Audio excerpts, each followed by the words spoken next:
Welcome to another episode of the Credit Pearls podcast. Today we have my coach, business mentor, counsellor, everything. I don't know what he is for me, a bit of everything, Justin Caffrey. He has been a huge benefit to me and my business, so I'm very excited to have him on today. Thanks a million, Justin. Thanks, Sharon. It's lovely to be here. So your career, let's just talk about what you do. You are a high performance leadership coach. So you've worked with high level executives, and over the past 8 years you've really dedicated or specified your industry or to what is it specific that you do now over the past 8 years? I suppose really the focus for me is what makes humans happy. Okay. And then in turn how happiness leads to higher performance. So when we're connected back into the truest version of ourselves, when we feel authentically comfortable, we're able to raise our game. Yeah. We're more connected in terms of our nervous system and our neural cognition. And I suppose that's in many ways what I've studied for the last 8 years, and some of the stuff that we've worked on.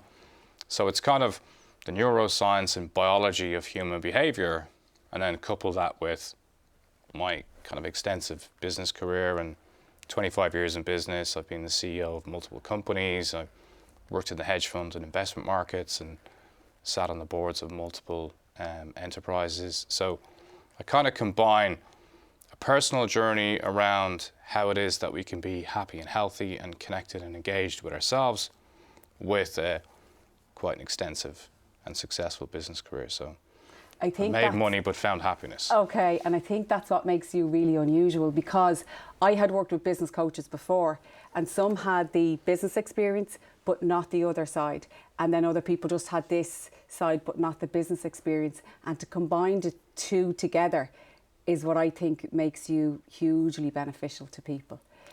So let's start and rewind back to young Justin and how you got to this point. So where you grew up, tell us a little bit about yourself. Sure. So I grew up in Santry, in North Dublin. I went to school in A Lady Victories in Ballymun. So my early childhood was, I would probably say, quite combative. It was a tough environment to grow up in, a tough school to be in primary school with. I grew up at home with my parents. My father was very unwell. So really probably from about the age of 8 or 9, he was clinically depressed and very much separated away from us. So not an interaction on a day-to-day basis. He'd kind of come home from work, go to bed, disappear. My mother was managing that at the same time as well. And I think the combination of those things really brought me to a point of thinking, that's not how I want to be. That's not how I want to live. And did he know he was depressed? Oh yeah, I mean was he diagnosed with depression? Was that even, he was? He was diagnosed, he'd been through electric shock treatment. So yeah, I mean it was, the 80s, early 90s, he was depressed, but also my mother was, hopefully she doesn't watch this, but she was ashamed of his health. So she was also hiding it and shielding it from everybody. Of course, because it had such a stigma then. Nobody understood what depression was. Now it's kind of not a taboo subject, but it definitely was then. People thought they needed to be signed in. They were mad. So it was a different diagnosis in the 80s than it is now, and it was totally misunderstood, I think. Completely, absolutely. So that was kind of, home was a weird place where there wasn't necessarily a capacity to communicate very well. I was a dyslexic kid, and that was undiagnosed back then. And I was struggling in terms of my own health, my mental health. Primary school was tough. Secondary school was probably as tough, if not tougher. And why so? Was it just you didn't fit in?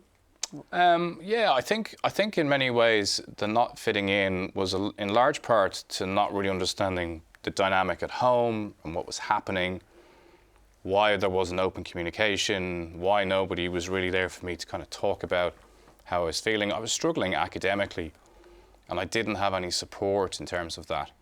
So it got me to my intercert, as it was in the dark old days. And I more or less failed it. I can't remember what I got, but I was taken aside by the principal of my school, Christian Brothers School in Whitehall, and told, you know, don't come back. There's no point. Really? You need to go off and find an apprenticeship. You need to find something else. You're not academic. You're not smart. So Jesus. bye-bye. Okay. Yeah, that was all. Like, and what were you, 15 then? I was 15. You know, I was probably at that stage drinking, partying. You know, definitely not on a healthy path.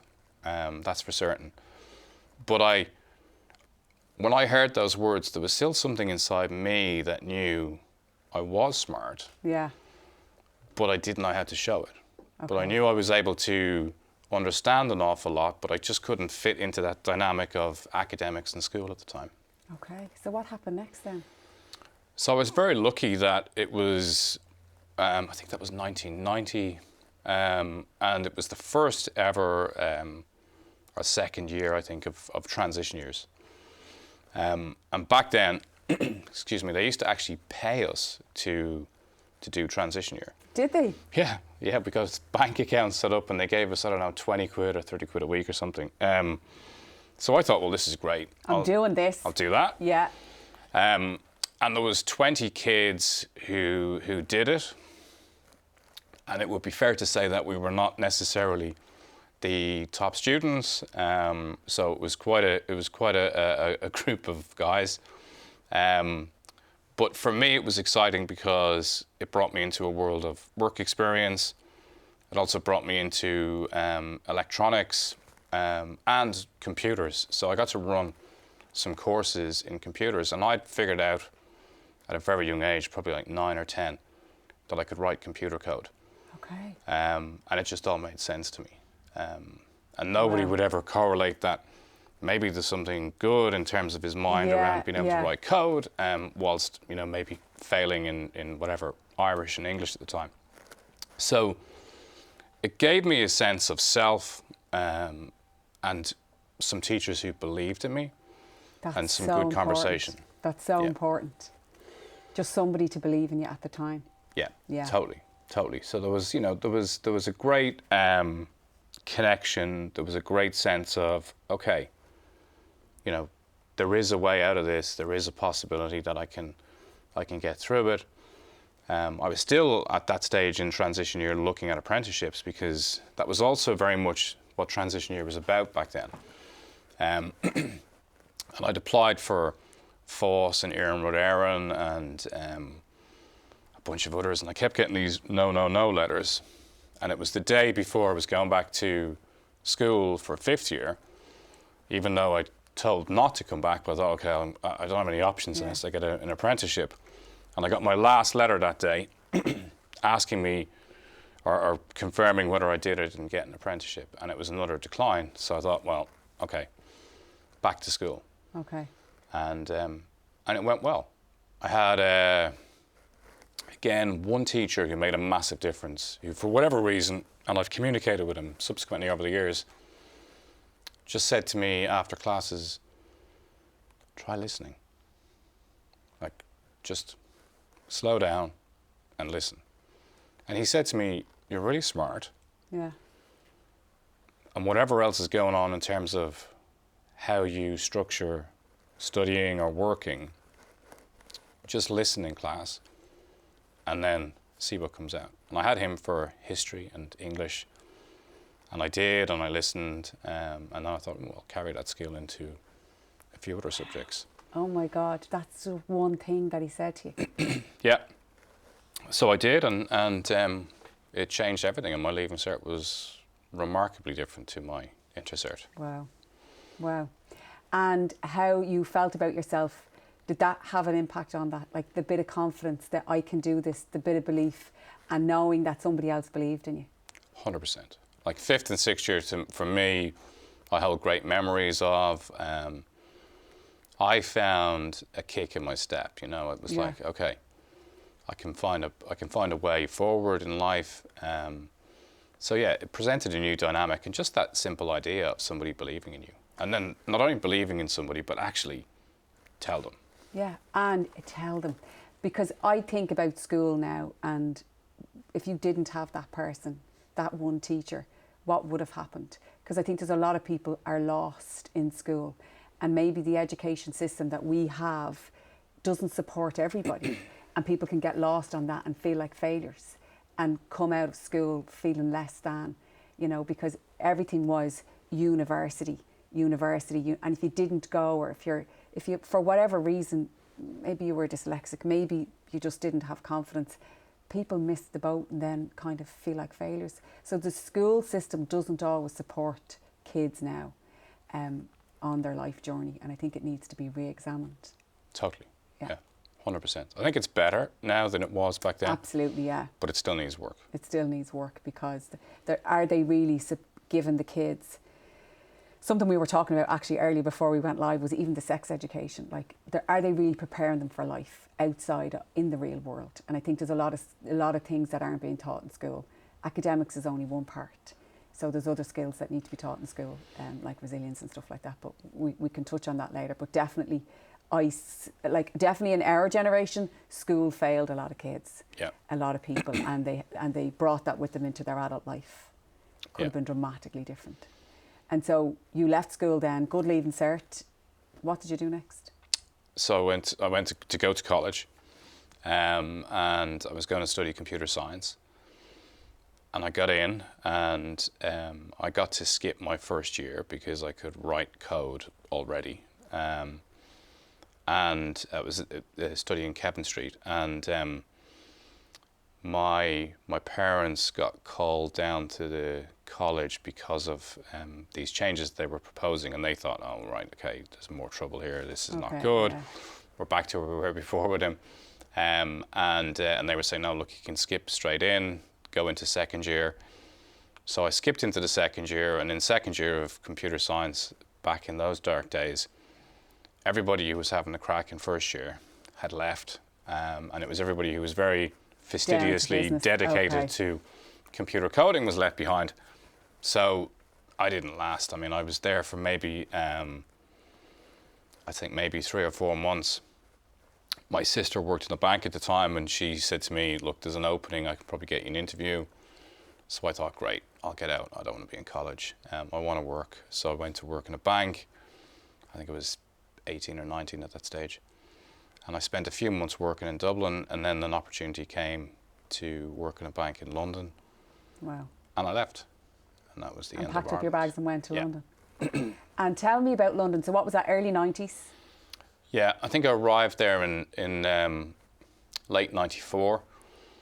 And it was just such a different experience. You know, Dublin was starting to change, Ireland was starting to change, but, you know, we're still way behind culturally, emotionally, sexually. I mean, you know, so many of my friends in London at that stage were gay or lesbian, and they were Irish, and they'd all left because they couldn't be themselves here. I mean, that was the nature of what this place was still like back then. And for me, it was arriving into this ultra vibrant global city, and nobody actually knew you anymore. You know, it didn't matter where you came from or what school you went to. Ironically, in the UK, it's such a cultural divide in terms of your background. If you're English, it's really class-driven, isn't it? Totally. It's really class-driven. But you could have been from anywhere. Your accent to them was just Irish. Just Irish. So it didn't matter at all. And I was young. I had huge opportunities, and my career absolutely took off like a rocket. By the time I was 21, I was managing a team of 15 people. I was making ridiculous money. I was probably getting paid £150,000. What? Yeah, I looked old. Okay. So the grey hair actually started when I was about 16 in school. Okay. So I was very lucky that helped me. You. Yeah. And I had a maturity, which, you know, I think for a lot of people, when you grow up in challenging environments and you grow up in difficult households, you're navigating parents, you're navigating relationships, you're kind of taking the weather every day as to how is everybody, what's going on. So you develop a very deep-rooted sense of self and an emotional intelligence that I think at a young age can really propel you. So Yeah, 21, 22. Wow. And did you feel like a different person? You know, did you, like when, you know, did you feel like you left the shackles and the old Justin behind in Ireland, and when you went there, did you feel different, or did you just feel you could actually be yourself? And what was it like for the inside, or was that just not even a factor? I was an arrogant asshole. Okay. Unquestionably. Okay. Yeah, I think I would like to have probably painted myself to believe that I found me. In reality, I'd lost me, and that was probably me at 15 or 16. And I developed this persona that was easily sold. And London was a very difficult place. Like financial service in London was kill or be killed. Like it is. It was difficult, I'd say. So, absolutely ruthless. So, and you had to be ruthless to succeed. And for me, that was just presenting a front that wasn't really me, but it was, you had to be arrogant. And I look back and I cringe when I think how arrogant I was, but that was it. Either step up and be like that, or you won't survive. I mean, thankfully, it's very different now, and I do a lot of work in London. But back then, you couldn't speak about being vulnerable. You couldn't speak about, worrying about how you're managing yourself. It was, survival of the fittest, and those who can't make it fall by the wayside. And I saw that happening all the time. And like, even when I started working, I started working very young as well. And like, you just didn't speak about anything at home. You didn't bring your personal life in. It was like, leave it at the door. You're here to work. You're on my time. And people didn't care.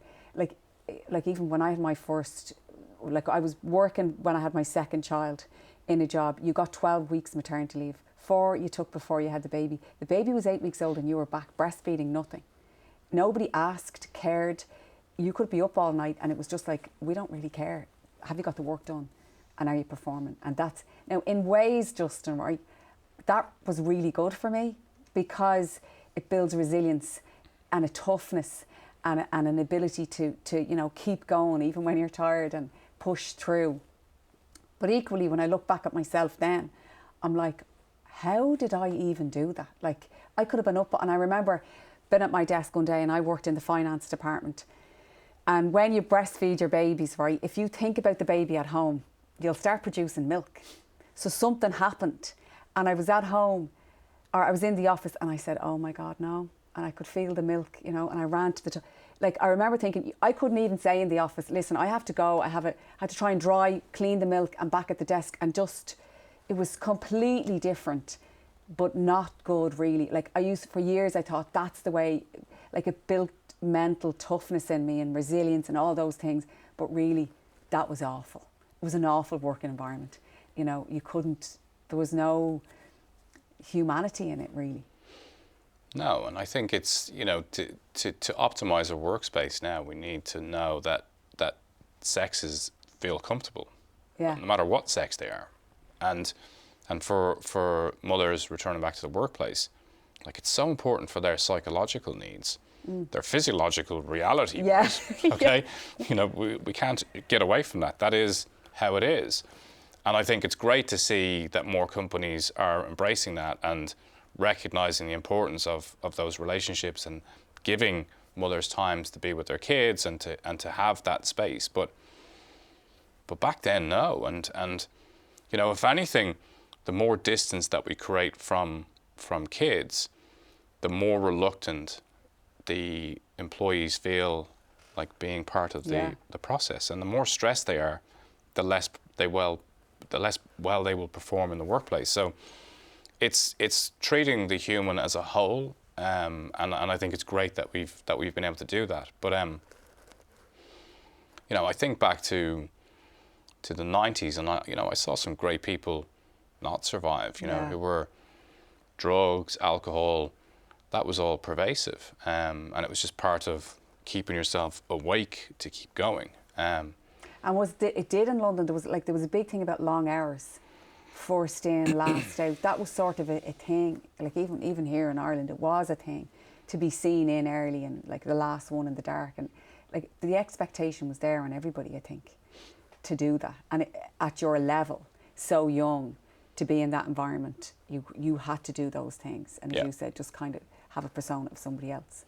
And how long did you stay there for? And then did you move? What happened next in your career? How did that work for you? So by the time I was 24, 25, I left and set up my own business. I was told by the CEO of the organisation at that stage, I'd been promoted twice. I was running a very successful team. But he said to me, look, this is the end of the road for a while, right? You're too young. You got to just cool your heels and wait now. And I thought, well, no.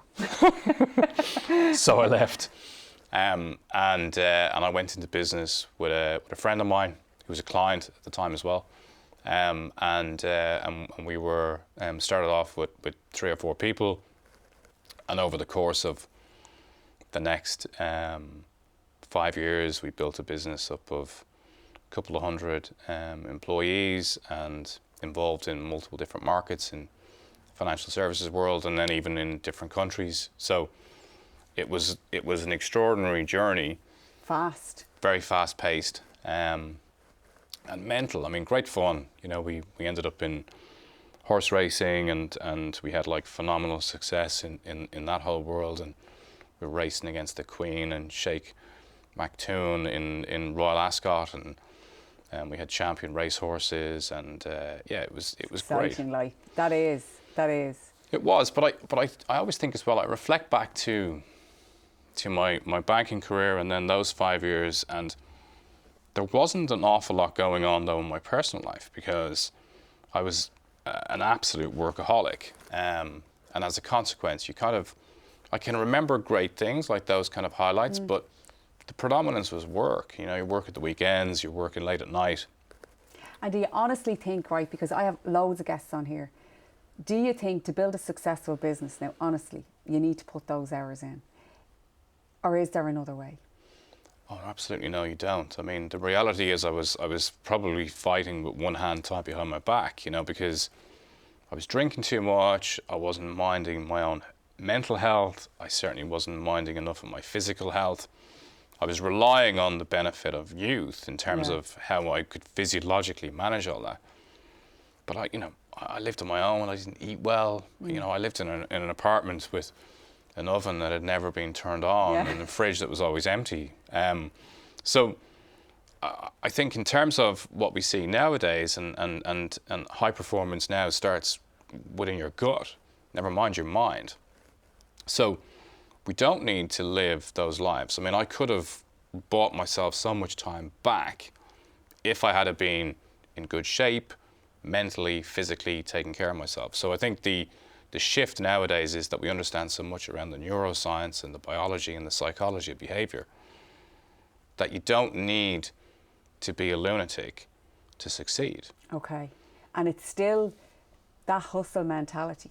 It's still like I'll have somebody on later that will say, no, have to do the work, have to do those mental hours, up at 3:30 in the morning, go to bed at 11 o'clock and no sleep. But no, that's not reality. You don't need that. It's not a reality. And you know, I'm very lucky that I work with some of the most successful people in Ireland, the UK. I mean, half of my clients are based in the US. And these are people who make a lot of money, who run very successful businesses. I coach a lot of partner level at the likes of PwC and Deloitte. These guys are all making millions. And the most successful ones are the ones that have balance, that have a capacity to be present for their families, to be mindful of how they take care of themselves. And we take this from high performance sport. Of course, in the 1990s, sport was very different. But in 2023, it's all about what you eat, how you sleep, how you socialize, and then what do you do to unpack the reality and intensity of your day. So yes, the hustle is still on and people will advocate for it all the time, but when I see high performers, it's balance. Okay. Because the hustle's not sustainable, that's the problem. No. And how did you switch from your businesses? So you had that business, you sold that business? Yeah, sold out of that in 2007. Okay. You started another one? did you? No, so I sold out of it, and then I had a non-compete for a while. What's a non-compete? So you're not able to actually re-enter the same industry. Yeah, okay, yes, yeah. As part of the deal. So I went into private equity. Okay. And I worked with a private equity firm in the south coast of England, one of the biggest kind of boutique firms in the UK. And the recession then kicked in. So it was crazy in the UK in 2008, like it was here in Ireland. And we were really focused on trying to save distressed businesses. So I spent a couple of years doing that, which was great fun. And I was very good at really actively managing the bottom line of a business. We would be very profitable. We'd be very mindful of our costs and our overheads. And I was taking some of those skills then to businesses that were, you know, not necessarily managing things very well, as you know full well.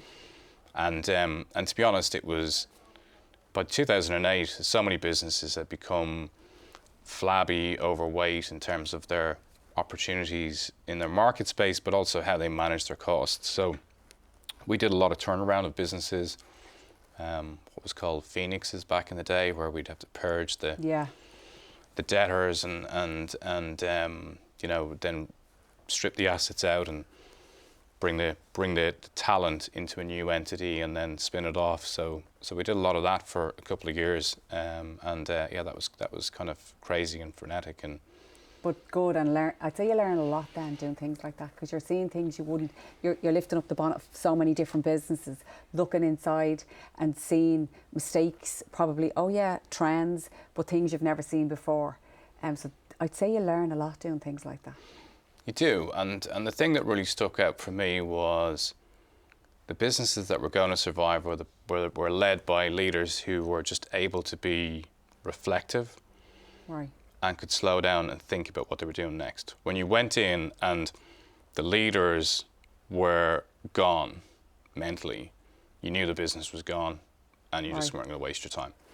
But where you found somebody who had the talent and the understanding, but also had a capacity to be retrospective and then to take perspective as to where we're going next, it would work. And that was one of the things that I started to notice and think, why are they like that? And why is other people lunatics very different? Yeah, okay. So you start to notice what it is that makes businesses succeed and be successful, and principally it always comes down to the human beings behind it. Yeah. And so what do you think makes a good leader? I know we spoke about this, and I'll give you some perspective before I'll let you answer that. When I met you, right, so I was in a place in my business where we were grown. I wasn't sure what I needed next. But the fundamental thing that when I met you was really understanding me.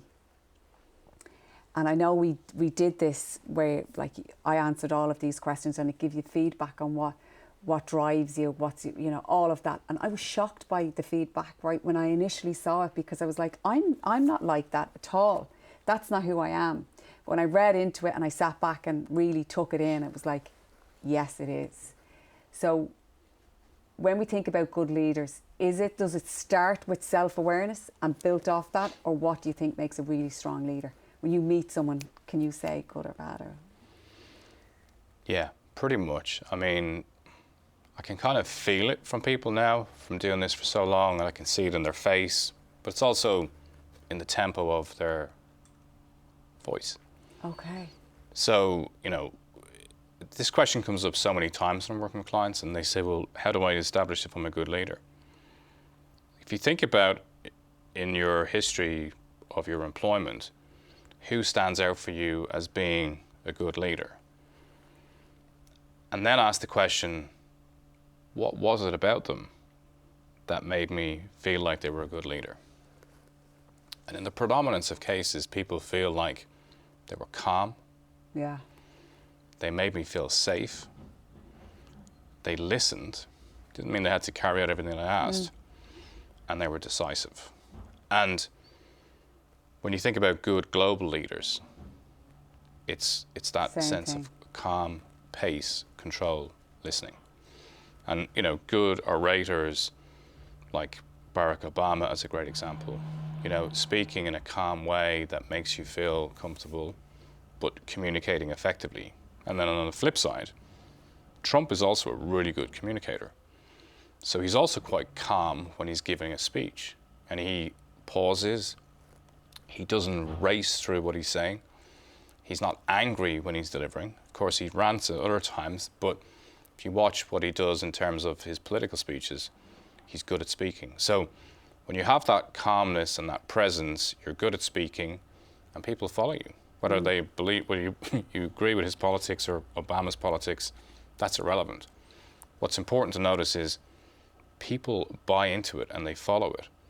Yeah. And it goes back to your point, it is awareness. It's that sense of slowing down yourself and then knowing that when you present a calm, considered approach, people back you. Yeah. Yeah, because I think, and as you step into different leadership roles in your career, so when I was, say, in a leadership role in a multinational, that's very different than being in a leadership role when you're a founder of a business. So I thought it was the same thing until I moved into a different role, and then I'm like, this isn't the same thing at all. It looks like the same thing, but it isn't. It's completely different because you don't have the comforts of your IT department, your HR department, your colleagues, your senior management, your board, all the support and big deep pockets. So when you're a founder of a business, you are the IT, the HR, the bookkeeper, the social media, the marketer, the salesperson, and the manager. So you have so many different hats on, and that's much more difficult to manage. So I know when I started and I'm early in my journey, that's a difficult transition. Do you see that a lot, or am I the only one that struggled with that? What would you see there when you're out there among people? Absolutely, it's completely different. Yeah. But the person isn't. Yeah. So it's the requirements are different. The support level is different. But if the person finds that sense of understanding, well, how did I get to where I was? And what was I doing so well? It comes back down to how you interact with people. Yeah. So, yes, and you know, we've spoken about this, but it's that sense of understanding that I need to trust in myself. I've got this far. Yeah. And now it's just a new scenario with more constraints than I'm used to. But if I tap into the essence of what I do well, which is I lead, I'm decisive, I'm calm under pressure, and I know how to motivate people, then you're going to be okay. And if you're not, well, that's fine too. You know, you'll find your feet. If you've come that far and you've been successful enough to think, I can do this on my own, you might get it wrong the first time. And by the way, I got it wrong the first time. In 1998, I set up a business when I was 22. Left banking, failed miserably. Yeah. I had to go back into banking with my tail between my legs. It was a horrendous experience, but a phenomenally good one. Because it meant when I went back again and did it the second time round, I had the experience of noticing what I did wrong. So don't be afraid of being wrong, and don't be afraid of making mistakes, and don't be afraid to tell people, I have all the answers. Yeah. Because we also relate really well to humans when we feel like, oh, you're just like me. Yeah. We're all a bit vulnerable underneath. And because that's the thing that I see in leadership now, the word vulnerability that people are talking about all the time. But there's a difference between being vulnerable and then like being, oversharing or telling too much. And I think, so when you're dealing with leaders at the top level, right? So it can be a very lonely place. And I'm sure, I don't know whether men and women are different in this, but it can be a very lonely place because even I think of CEOs that I worked with before, the book stopped with them. And then now we're talking about being vulnerable, but at the same time, you want them to feel safe. So how do people manage the balance of being vulnerable, but still at the same time saying, I have this, but I'm also afraid. It's a difficult one to manage. Yeah, it is. And funnily enough, this afternoon I'm giving a talk to KPMG in London on psychological safety and vulnerability. Yeah. And remotely, obviously, I'm not going to fly there right now, but there's 800 people on that call. And KPMG in London, probably 18 months ago, their CEO, managing partner, came on a Zoom call with everybody and said, it's time to get back to work. This whole thing, COVID, is overblown. I think people are now using it as an excuse. And I want you all to basically... be back in the office. Yeah. And kind of like, I think he used the word or got close to it, like the kind of manning up type approach, right? KPMG in the UK is massive, and there was thousands of people watching this. And the young people recorded it and tweeted it and put it on TikTok. And in particular, he spoke about the fact that he wants everybody back to work because their customers demand it. KPMG's customers demanded that he goes. What? And they demanded that he needs to think very clearly about what he's talking about. Because principally in the UK, many thousands of people died. I mean, COVID was rampant in terms of death compared to Ireland. But he was culturally out of touch. Yeah. So he was gone within weeks of that Zoom call. And KPMG has gone through a huge change, cultural revolution in terms of trying to understand vulnerability. And today, whilst talking to them, I'm bringing that sense of how we get to understand it. And for me, a personal journey was spending a year taking care of a terminally ill child. So our second child lived for a year. But in the year that he lived, we knew he was likely to die. And myself and my wife opened up to each other because it was horrendous. We were stuck in the wrong country at the time because we were there on vacation, and we got stuck there for a year. We had a 3-year-old with us as well. And we had to open up to the fact that some days I would be on the floor of the shower crying, thinking, why has this happened? And she would know, I've got your back today. And we would come together as a team. And we managed our way through that to have really difficult conversations, to have conversations to say, it's as likely that Joshua dies as he lives. And we both need to be very clear and understand that as a reality. And we need to understand how we're going to parent his brother through this crisis. And we're stuck in this country with a language that we didn't speak. We're only there for a week. And I learned so much that year around crisis management as a team that I thought I had it pretty sussed because I had a very successful years in my career leading up to that. That was 2010. But I'd never, at any point up until that moment, told anybody else that I don't feel good, I'm worried, I'm lost, and I'm unsure about what we do next. And she did the same with me. After Joshua died, when I had this fantastic year that I have beautiful memories of being so open and vulnerable, within a few weeks I started building another business, and I reverted back to type, which was pre-Joshua's arrival on this planet. Suck it up, push on through, be strong. So then I had 3 years of living life like that, and then I had a panic attack in a meeting because I hadn't connected into my emotions. I hadn't grieved effectively. So talking to KPMG today is about saying the lesson is when we're authentically ourselves, we will unpack so much of our emotional baggage that we're able to perform at a higher level. And if I think about that period of time, and sorry, to answer your question in a long way, we were openly vulnerable with each other as parents, but now we had a 4-year-old who we still needed to share some information with. Okay. Because he was like going, what are we doing in Spain? Where's my brother? Because he spent, months in neonatal intensive care. And it's about understanding how and what you share. So in leadership, we want to encourage people now, and they do this effectively in KPMG, and it's a pleasure to work with them,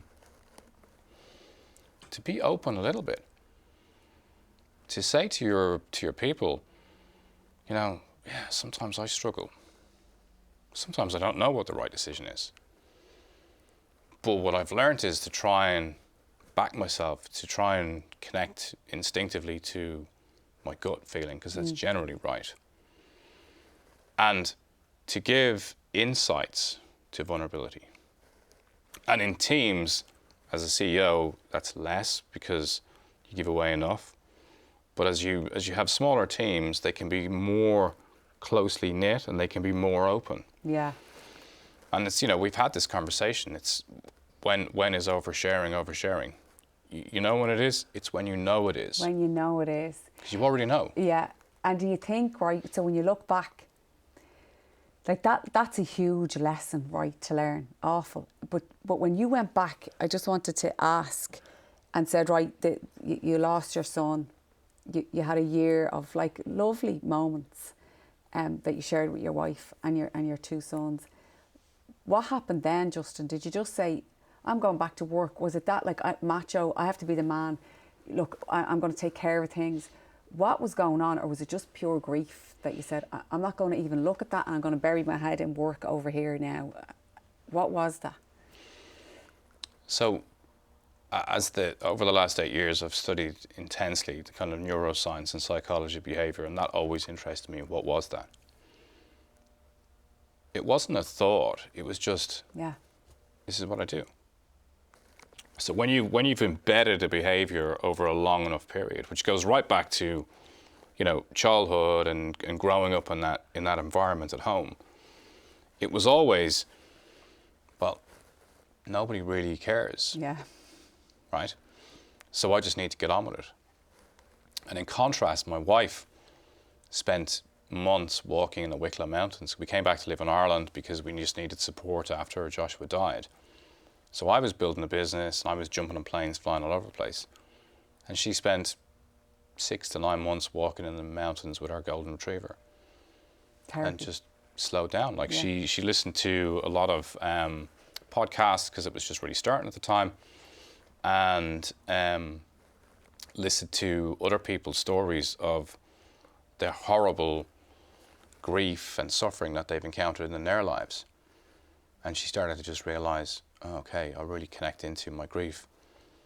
I really understand that she could cry. She was emotionally connected to the story. She never went into therapy. She never went into group therapy. That was her therapy. That was her therapy. She talks openly about Joshua now. But I didn't. I closed down and pushed through. And tell me about the panic attack. So you pushed through for 3 years. You were building a business. You were flying all over the world. You weren't looking after yourself, I would imagine. No. And you weren't dealing with any of this that was going on inside you. You were stuffing it all down and 100%. doing stuff. Then what happened? Breaking point? Yeah. So you know, I was definitely medicating myself with alcohol at the time as well. It was great because I would fly 4 times a week. So you could always have a drink in the plane. It didn't really look like you were having a drink problem. And the nice drink. Nice drink. Expensive drink. Expensive drink. It's a good way of hiding it. And then I do a lot of client dinners and a lot of entertainment because my office wasn't in Ireland. So I would be out most nights. So again, you're drinking and it's a good way to hide it. And not to say that I was an alcoholic, certainly not. And I don't drink now, but that's more out of choice rather than addiction. I'll have a glass of, you know, Prosecco, whatever, for somebody's birthday. But I knew that that was key to not minding myself, and that impacted sleep. I wasn't eating well. I was sporadically exercising. And just before the panic attack, in the kind of year leading up to that, I had multiple autoimmune diseases that had just come from nowhere, allegedly. Yeah. But I had chronic asthma, sinusitis, rhinitis. I had chronic pain. It was insomnia. I was having anxiety constantly. IBS, leaky gut. I had a hernia. Like Jesus my whole Christ. body was just How old shutting down. 30s? I was at that stage, 35, 36. like just aging at an extraordinary rate. And really just all because of this avoidance of not really accepting or thinking about Joshua's death. And then ultimately, really, even leading up to Joshua's death, I was struggling with anxiety right back to being in London, but I never knew. I just thought, I thrive on stress. Yeah. So yeah, I had a panic attack in a really important meeting with half of my board there and important clients. And I actually thought, maybe I'm having a heart attack, maybe it's a stroke. I felt like my heart was going to come out of my mouth. I never heard of a panic attack before at this point. This was 2014. And my periphery vision shut off. I could feel like cold sweat on my face. My hands were really clammy. Then my whole left side started to go completely numb. So I thought, oh, maybe this is it. Now this was all happening over a series of minutes. And you're still in the meeting? I'm still in the meeting. And I thought maybe it's a stroke or a heart attack. And I remember sitting there thinking, my periphery vision is shut off. So somebody spoke over here. There's about 8 people in my boardroom. I'd have to go like that and look at them because I couldn't see anything except like blinkers, as if I was a horse. And I thought, when the left side went numb, I thought, stroke or heart attack, yeah, that's probably the case. And I thought, well, if my mouth drops and it's a stroke, surely somebody else in this table will notice that. But it's not a bad stroke nor a bad heart attack. So I'll push through and I'll go to the hospital. It never dawned on you, like, excuse yourself from the meeting and leave? No. No.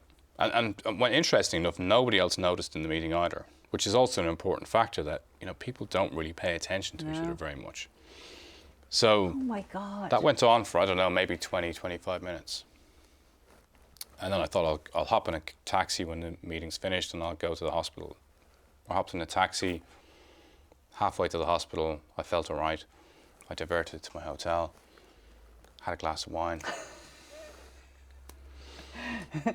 Solve everything. Oh, relax. Yeah. Oh my God. But that was the ending point, and I flew home and I told my wife about it, and she started crying and said, by the way, you haven't petted our dogs in 3 weeks, and you're just distant, and I'm worried about you. And so then I went in to therapy and got help, and here I am. Here you are. And I wanted to ask you this, in your experience now, because I know that we'll talk about your work now in detail, but how much does the emotional and psychological happenings in the body affect the physical health? So that long-term stress, grief, undealt with grief, anxiety, depression, 9 times out of 10, from what I see in people, it manifests itself in some physical ailment. Am I right? Absolutely. Yeah. So stress does kill, unquestionably, and the science supports it.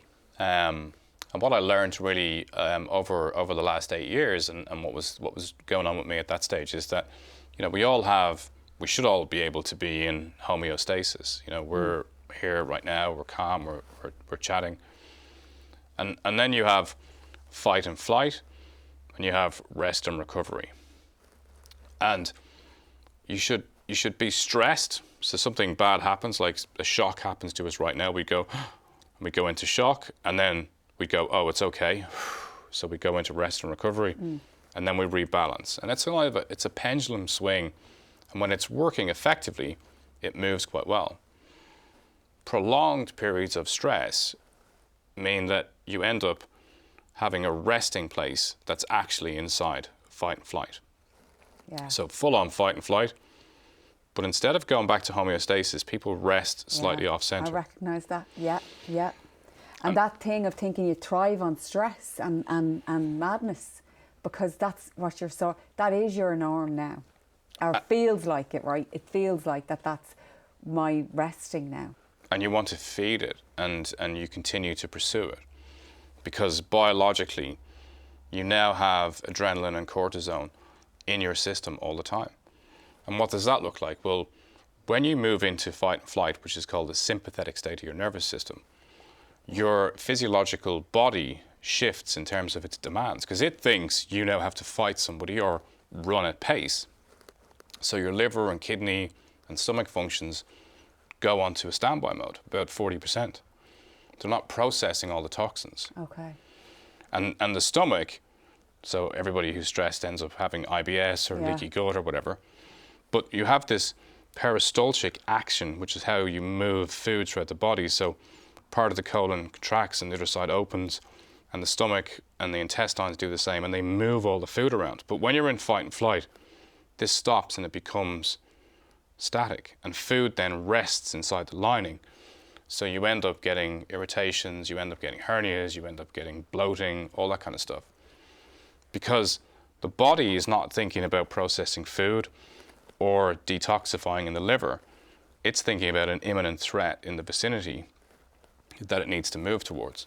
And unless you learn how to then get it into rest and recovery again, and then back to homeostasis, you will live inside prolonged stress. And as a consequence for me, and for many people, it's multiple autoimmune diseases that are they're just all lessons. It's just the nervous system saying, tap, tap, tap, pay attention, slow down. It is, and you feel it, and I felt it, like I'd feel it in my gut now. I'd feel bloating, pain, can't eat, with all that, like uncomfortable when I'm stressed, but then I can't eat. But it makes so much sense. If we're in that fight or flight, right, so we think we have to fight, your body doesn't want to have to go to the toilet now. It's like, shut down everything, we have to do this. But if you're constantly in that, what that's doing to our bodies, even what you explain in the gut, is not good. No, it's not good. And loads of people are living like that. I think, to be honest, the majority of people are today. I think so many people are stressed, and we don't need to be. We just need to become aware of the fact that we're stressed, and then we need to think about, how do I stop this? How do I get myself back? Because you can't talk yourself out of stress. Because also, what's important to know is that when you move into sympathetic state, into fight and flight, you lose up to 60% of your cognition. Because we're designed as primal beings that when we're in a stress state... 60%, so that means we can't think clearly. You can't think clearly. So if you're in a meeting and you feel stressed, and people will recognize this, you're able to access monosyllabic words, but you're not able to access complex things that you know in your job. Yeah. Because what happens is the human being is designed, it's 200,000 years old, and it's designed to survive. And like as an example, for 95% of our existence on this planet, we basically had a calculator that ran the system. The calculator was seek food, seek shelter, procreate, be safe. And that's what we did for 95% of our entire time on the planet. And then in the last 5% of the time on our planet, we got a ChatGPT upgrade that gets stuck on the front. But the ChatGPT upgrade is secondary. The primary system is fight and flight. Okay. So the basics, or basic animalistic instincts, say. Always basics. And where we have fight and flight engaged, you can't then use your smart brain. Right. So you have to then disengage fight and flight. And you have to then learn how to get that right. And that can be a multitude of things, but it can also be just really what you eat. So a lot of times it's the balance of gut bacteria. So eating things like sauerkraut and kimchi, fermented foods, bring the nature of your stomach and your microbiome back into alignment. And if that's dysregulated, it creates anxiety. Even if there's no anxiety happening in your life, it's just because it's in your body. If you go back 500 years and we didn't have B12 in our system and vitamin C, we had to know to go out and get it. So anxiety is created to encourage us to take action. So anxiety always, there's lots of benefits to it. It creates action. So we would have felt anxious, it would have spurred us into action, we would have went out and foraged, and you get B12 by pulling vegetables out of the ground, and you get vitamin C by eating apples or whatever. So there's a natural anxiety that happens when your nutrient level is depleted and the balance of your stomach is off. But we don't know how to forage anymore. So what's important for people who are struggling with anxiety is work on some of the baseline stuff. Eat a nutritious diet. Look at bringing supplements into your diet. Eat fermented fruits. They're one of the best things you can do for your brain. And think about sleep, movement, breathing, simple things, and then you bring your baseline back, and then you'll often then find, well, what am I actually anxious about? Because a lot of the stuff is just physiological responses to poor living, which really was critical in terms of what was going on with Joshua's death. In the end, it wasn't really that bad. Of course, it's terrible that you lose a child, but 6 years later, there's not much I can do about it. Yeah. So then coming to the deep sense of acceptance of your reality, whilst also taking care of yourself physically, everything's manageable. And when you're working with leaders now and business owners and people in the high performance world, whether it be even in sport, is this a problem for a lot of people? Like, are they highly stressed? Is their food off, sleep off, exercise? Is that a problem? Yes, absolutely. Without question. I mean, it's, I don't have people who I work with who don't have some kind of imbalance, and maybe, you know, they might work with people who don't do what I do, which is like the whole of you and let's understand you. But in the majority of people, yes, it is. And if you're really successful, whether it's you're a professional athlete or you're CEO of a business or you're an entrepreneur, these people have chosen to be in the 5%, right? And to be in the 5%, in my experience, something happened to you. You grew up with adversity and you made decisions around not being like everybody else. And I don't want to end up like my parents. And I grew up in lots of money troubles and mental health problems. So that was the stuff I didn't want to go to. So we create this desire to be different. And as a consequence, it works exceptionally well, like a rocket taking off, and generally people can power through their 20s and 30s. Yeah. But you see, senior leaders, entrepreneurs, it becomes more difficult when you get into your 40s and you have kids and you have responsibilities outside of your own needs. So it's often a case then that they need to sit back, mind themselves, and be more retrospective about their health. But if you're in that 5% of entrepreneurs, business leaders, professional sports people, time and time again, I have never met anybody who said to me, oh yeah, I had a perfectly happy, healthy childhood. It does something. I see it all the time here. It's either they grew up poor or they had something in their background, and every podcast I listened to drove them to where they are. But like, when I listen to your story, and I know it, you're also really competitive. You're also, even though you seem calm and relaxed here, you go all into everything. So tell us about when you lived with monks. Because I know, like, it's like, that's what I mean. You just didn't go and study the concept of, I'm going to work now in the coaching area. It's like, I went all in, 100%, to be the best, to know the most, to understand people. Tell us a little bit about that. I've heard some of the story, but everybody will really enjoy this. Yeah, I mean, it was, it's a very good observation. I am and can be quite intense in terms of what I want to do and how I want to do things. And I trained with and worked with an Indian psychiatrist who I trained as a therapist with, and he was my therapist when I needed help. And he introduced me to an awful lot of Eastern philosophy and psychology, and we studied together for 3 years. And he was particularly focused on non-medicated approaches. So then I thought, okay, I'm really interested to learn more about this, and I've no idea how I actually found this. To this day, I have no idea, but I found this really remote tribe of samurai monks who live in the Shanai Mountains of Japan. And I contacted them. Like, that's just so mad that you'd actually find them and then say, I'm going to live there for a while and just pack up my life and go. Yeah, it was pretty mental. I think I was the first, there was maybe the second group of non-Japanese who were even allowed to spend time with them. And I had a Zoom call with them. And one of the monks who was living there was a Kiwi. Okay. And he'd been living in Japan for a long time, and you know, there's a lot of synergy between New Zealand and Japan. So I had a call with him and another Japanese monk on a video call, and they were talking to me about, tell me about you, and I'd already been experimenting with, fasting, and I'd been experimenting with barefoot shoes, and, meditating had been a huge part of my life. Experimenting with cold water had been a huge part of my life. So I told them a whole bunch of things that I do in terms of getting well post 2014.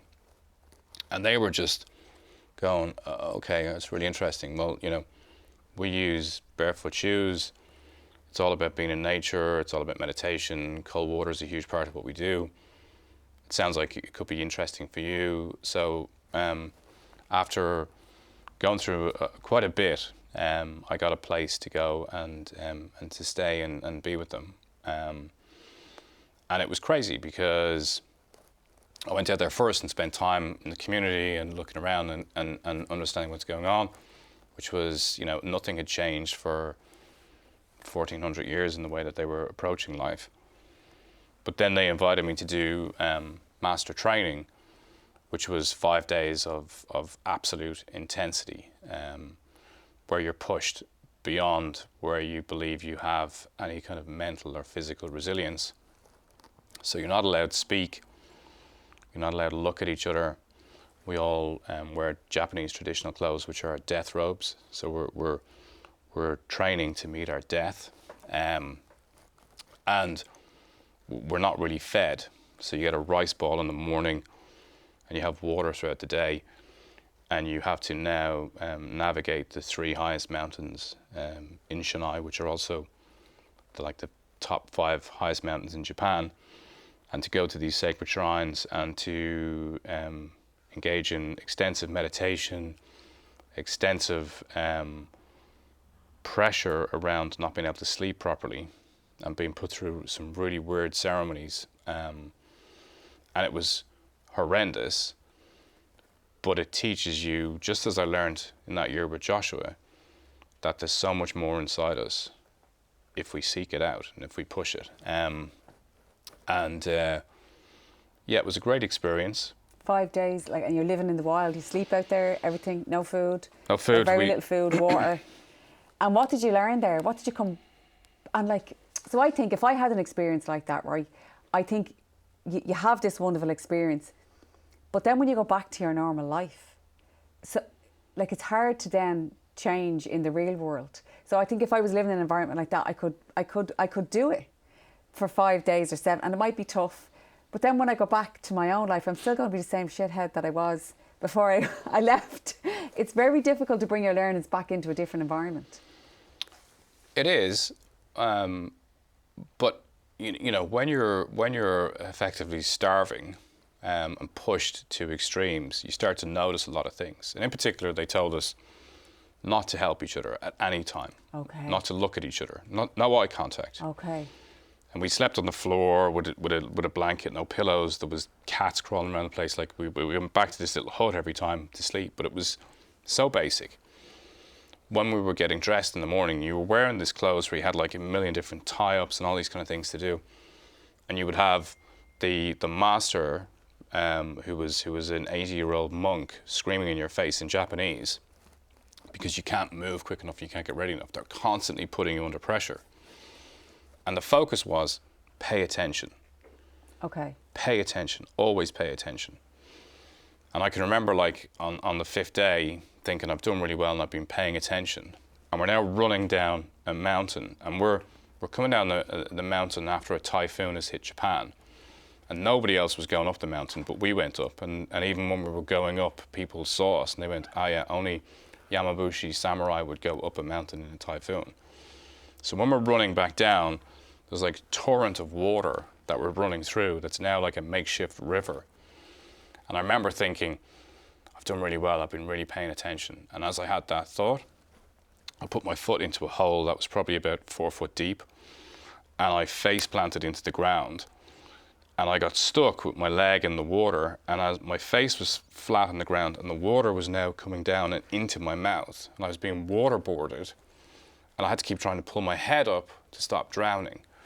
Oh my and as God. I was doing that, every one of my colleagues ran past me, including the monks. They're not allowed to help you. Nobody's allowed help.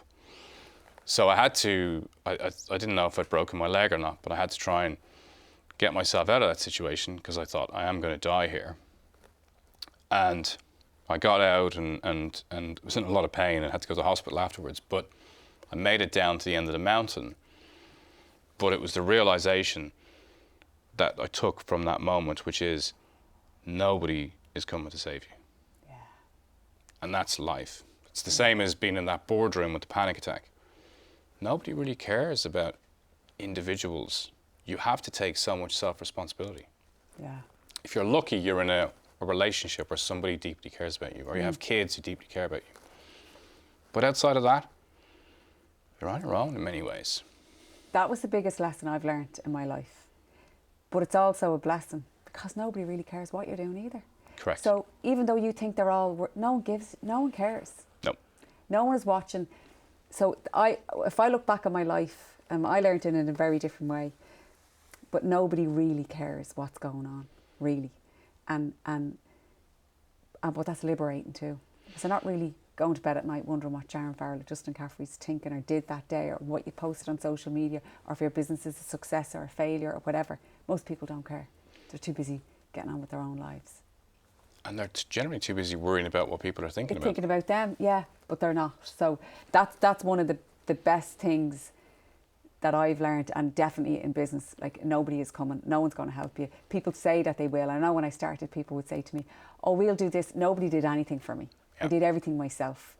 But that's good because there's so much learning in that. But definitely that is something that I've learned in my life outside of business, but just in general. So yeah, a great way to teach it though, when you're on the mountain with your face in the water and no one's allowed to help you. No. And I suppose, because I was thinking as you were telling the story, what was the relevance of no one helping? Should we not help each other as human beings? But the truth of it is, you have to help yourself. Yeah. You have to look after yourself. And like outside of that 5-day master training experience, of course they would have helped you, right? Yeah. But the focus of going in there was, this is hard. And you sign a disclaimer where, you might die, you're going to be on cliff faces, there's going to be wild animals, and we nearly fell off a cliff in a typhoon, and literally it was a 1,000-foot drop. We had a stick that we had to fire into the ground, and to walk a passageway which was maybe 2 foot wide across this huge mountain. And I was like, okay, so this is where they said you might die. So that's true. Yeah. We encountered a black bear that oh yeah, I heard mountains. the story. Tell this. So I think it was the 4th day, and we're absolutely wiped out. And they always wake you up in the middle of the night, so you never really know what time it is. So you've no watch, no phone, no nothing, right? You're not allowed to know the time. You're not allowed to communicate with the outside world. Nobody's allowed to get hold of you. And they wake us up again at another ungodly hour, and we've probably been hiking that day for 10 hours, 11 hours already. We're exhausted, we're desperately hungry, and you're disorientated. So we get taken out, marched out into another forest, and we stop. Everybody stops in the line, and I hear somebody speaking in Japanese up at the front. So one of the monks who's behind us passes a Japanese lantern. We only ever carried these Japanese lanterns with a candle in them, and it was passed up along. And at the very front was Master Hoshino, who's he's probably 80 odd now, but he's probably 5'5", and he gets his lantern, and we're all just standing still. Nobody's talking. You're very kind of military in this samurai tradition, and he just holds this lantern up, and as he holds the lantern up, there is a black bear that's probably 10, 11 foot tall on its hind legs, standing, looking at him and growling. And we're all standing in the line, and everybody just kind of holds still. And he's looking at the bear, and the bear is growling. And the Yamabushi samurai all carry a little bell, and their whole focus is their deep connection to nature. So we never really knew what the bell was until that moment, and he takes the bell off his belt, holds it up, and just goes ding-a-ling-a-ling-a-ling-a-ling. And the bear just looks at him, hears the bell, and just turns around, drops onto his front paws, and walks off into the forest. We had no idea what happened. Totally hypnotised or something. That's what it looked like, right? Yeah. So it was another 36 hours before we were allowed to speak again. So the minute they broke all of our silence, and there was me and there was 6 of us, the majority of the guys were Kiwis and Australians, and they were all like special forces soldiers and military, right? I had no idea how grueling this was. How did I get here? Yeah. Well, needless to say, I was behind everybody in the pack, but the minute we were allowed to speak, the first thing everybody said was, holy shit, what was that going on with the bear? It's a part of the thing, yeah. So the Yamabushi for 1,000 years plus have been in the mountains, and the bears are prevalent in Shonai. And they've developed a tradition that they ring the bell, and the bear knows there's no threat from a monk who rings a bell. Okay. So it's a sign to the bears that this is safe. This is safe. And the bears step back and walk away. Oh my God. Yeah, we all thought we were going to die, but he had it covered with his little bell. That's an incredible story. I loved it. So, and do you know what, Justin? When I started working with you, and I think it's so unusual. You're not woo-woo.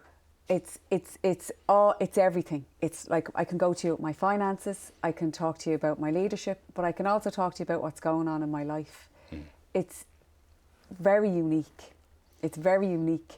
But the only way that I feel that you could actually, otherwise I would need 3 people to go to. Do you know what I mean? For different things. So I would really, really say to people, if you're in a leadership role or at a high level, to work with you. I don't know if you've one-to-one places left. I don't know. I said this before, but it's been a huge benefit to me in the business, and it's very, very unique. I don't know if there's anybody else out there that can cover all bases. I would have been afraid to go to somebody like you because I would have thought, now, he's going to start talking about breathing, and I'm not into this. I'm not into this, and I don't want to do this, but it's completely different to what I thought it would be. And I do now do some breathing and exercise and meditation, and I know it's hugely beneficial. So if people want to find you, where YouTube, LinkedIn, Instagram, where's the best place for people to go and really see what it is you're about and how you can help them? Yeah, well, on YouTube, there's a whole bunch of stuff there that I put out for free, which is all around the nervous system and the study that I put into, in particularly the 10th cranial nerve, which is critical for high performance. So if you just use my name, Justin Caffrey, on there, put me into Google. It's an unusual name generally, so it pulls up websites and YouTube. Yeah. So I'm on Instagram, LinkedIn, YouTube. You'll find stuff out on my website, and yeah, I think I've learned to bridge the gap between kind of Eastern approaches and Western neuroscience, which I've studied and took a master's in, to understand high performance, and it's just about balance. It's like I'm not trying to convert anybody into any kind of strange cult. No, not at all. Just learn how to be your best self, like what is authentically you. And when you connect into that, you can then trust your gut, and you'll make well-informed decisions, and you'll be more successful and happier. And happier, which is the biggest thing. Like, there's no point in having a Lamborghini and crying in it every day and being on your own and sad. I'm telling you, too many people, I think, are going down that road of thinking the high performance is money. Totally. And financial status, and it isn't. It's there's no. You need the balance of everything. So when I was at my lowest, we lived in a 7,000 square foot house. I had a Porsche 911 parked outside my kitchen window, and we had a Range Rover parked beside it. We had 10 acres of land, and I was sitting at the kitchen table contemplating suicide because I felt so low with anxiety. There's no connection to money. It's important to have, but don't be defined by it, because it's a lonely place too. Jesus, yeah. On that note, no, we won't leave it on that note. We're not going to leave it on that note. So if somebody's out there, right, they're running their own business, they're feeling all those things, and they're thinking to themselves, why am I not happy? Why am I not feeling fulfilled? I have my Porsche, I have my Range Rover, I have my big house, I have a successful business, probably a lovely wife and family. What's the one piece of advice you would give them today to start making moves towards changing? What is the purpose? Okay. What's your purpose? What are you doing it for? And when you find that the purpose connects back to because it makes you feel happy, it lights you up, you will change remarkably. And if you're too far off purpose, and if you're feeling really in a bad place, speak, communicate. It's like the KPMG talk today on psychological safety. Talk to your colleagues, talk to your friends, talk to your family. Get some help. Go and see a therapist. But when you recenter and find a sense of purpose, then you'll find a whole sense of meaning, and life can be fun. You know? And you know, because you're speaking from experience. So. Exactly. A good friend of mine always says, nobody has yet proven that we have to actually take life seriously. And I think that's an important place to get to. It is. Yeah, you're right.